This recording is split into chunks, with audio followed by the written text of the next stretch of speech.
আসসালামু আলাইকুম। তো আজকে হয়েছে আমার মেয়ের জন্মদিন। তো জন্মদিনে কি কি রান্না করি এবং নতুন জামাই কি কি উপহার পাঠিয়ে গেছে এবং সারাদিন কি কি করি এই ভিডিওতে কিন্তু দেখতে পারবেন।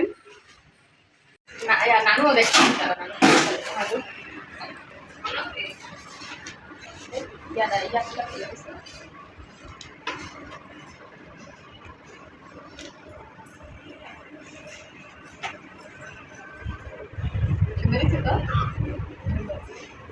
ব্যাগের মধ্যে তুলানো যাবে। ওই যে এই যে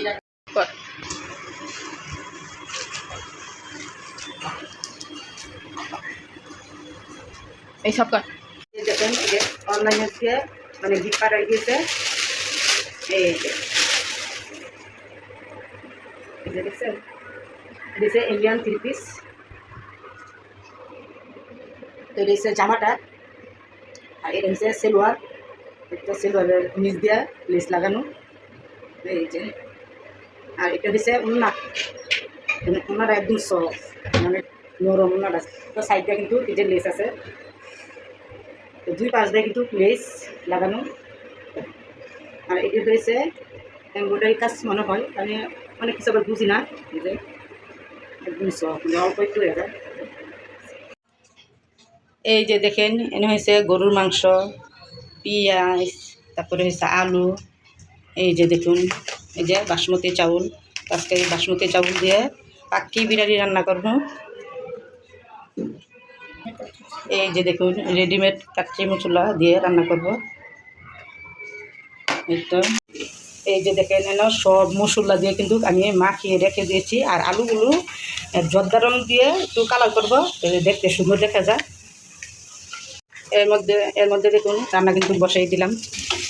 আমি কিন্তু বড় হাঁড়ির মধ্যে কিন্তু বসাইছি, যাতে রাখতে সাথে অনেক সুবিধা হয়। তো ছোটো পাতিলার মধ্যে বসাইলে কিন্তু রাখতে সুবিধা হয় না, তার জন্য আমি বড় হাঁড়ির মধ্যেই বসাইলাম। এই তো রেখে দিলাম।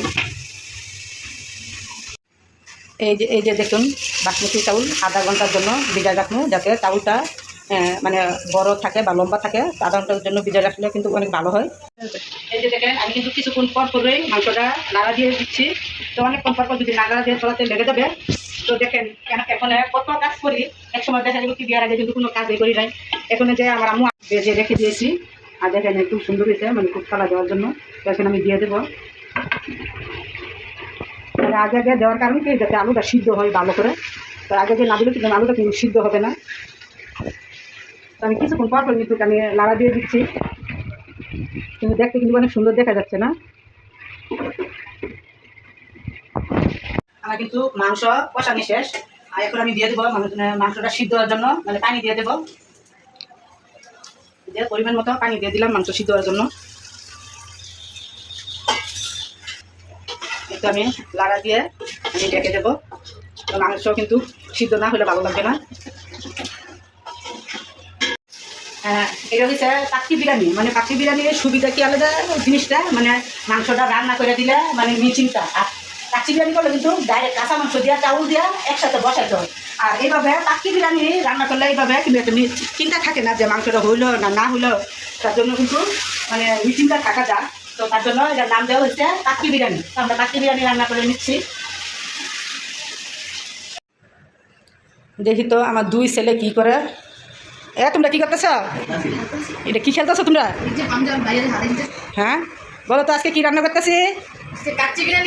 হ্যাঁ তুমি কি জানো? এটা তুমি দেখে আসছো? ও আজকে তো মজার খাবার না? তো বাসমতি চাউলের জন্য দিয়ে দিচ্ছি প্যাকেটের মশলা। যে প্যাকেটের মশলার মধ্যে কিন্তু সব কিছুই আছে না, আছে শাহি জিরা, তেজপাতা, এলাচ, দারচিনি, মানে সব কিছুই আছে। তো দেওয়া হচ্ছে লেবু সিরকা সহ, দিয়ে দিচ্ছে লবণ। এই দিকটা হচ্ছে যে আমার মেয়ে শসা তুলে নিচ্ছে, তো লেবু কেটে নেবে। এই তো দিয়ে দিচ্ছি পেঁয়াজ বেরেস্তা। তো এখন আমি এই রাইসগুলো দিয়ে দেবো। তো দিয়ে দিলাম কিশমিশ আর সাথে গুঁড়া দুধ। রাইসগুলো কিন্তু দিয়ে দিলাম। একদম মানে একটু সমান করে দিয়ে দিচ্ছি যাতে জর্দা রঙটা দিতে সুবিধা হয়। দিয়ে দিচ্ছি ঘি। তো ঘি দিলে কিন্তু গ্যারানটা বা অনেক দিয়ে দিলাম জর্দা রং কালার সুন্দরের জন্য। এখন আমি আটা মানে গুলাই নিচ্ছি, মানে এই ঢাকনাটার মধ্যে আমি এখানে এইভাবে দেব সুবিধার জন্য, কিন্তু পাতিল কিন্তু অনেক গরম, তার জন্য আমি ঢাকনার মধ্যে দিয়ে দিলাম। এই যে দেখুন আমি ঢাকনাটা চাইরো গাল দিয়া মানে একদম আটাটা লাগাই নিছি যাতে সুন্দর করে লাগে ঢাকনাটা পাতিলটার মধ্যে। এই যে লাগাই দিলাম পাতিলের মধ্যে। এই যে দেখুন কত সুন্দর লাগছে, কিন্তু আমার কাজটা সহজ হয়েছে।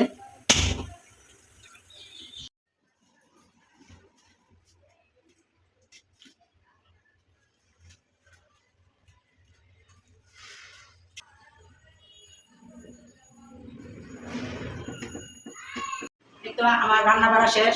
তো আজকে আমার রান্না বাড়া করতে কিন্তু অনেক দেরি হয়েছে, তা আমার বোনের সাথে কথা বলছি তো তার জন্য দেরি হয়েছে। এখন বাজে 2:30 বেজে গেছে। তো আমি খাওয়া দাওয়া করবো, তো দেখি কিরকম স্বাদ হয়েছে। আর আমার এই প্রথম মানে পাখি বিরিয়ানি রান্না করেছি, তার কোনো সময় করি নাই। তো খেয়ে দেখি কিরকম হয়েছে, দেখি আলুটা কেমন সিদ্ধ হয়েছে। দেখুন মানে একদম গলে গেছে, সুন্দর হয়েছে। তো মাংসটাও দেখাই, বাবা অনেক গরম।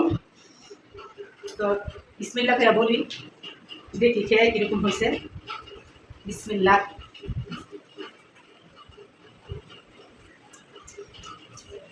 অনেক স্বাদ হয়েছে। তো লবণটা একদম পারফেক্ট হয়েছে।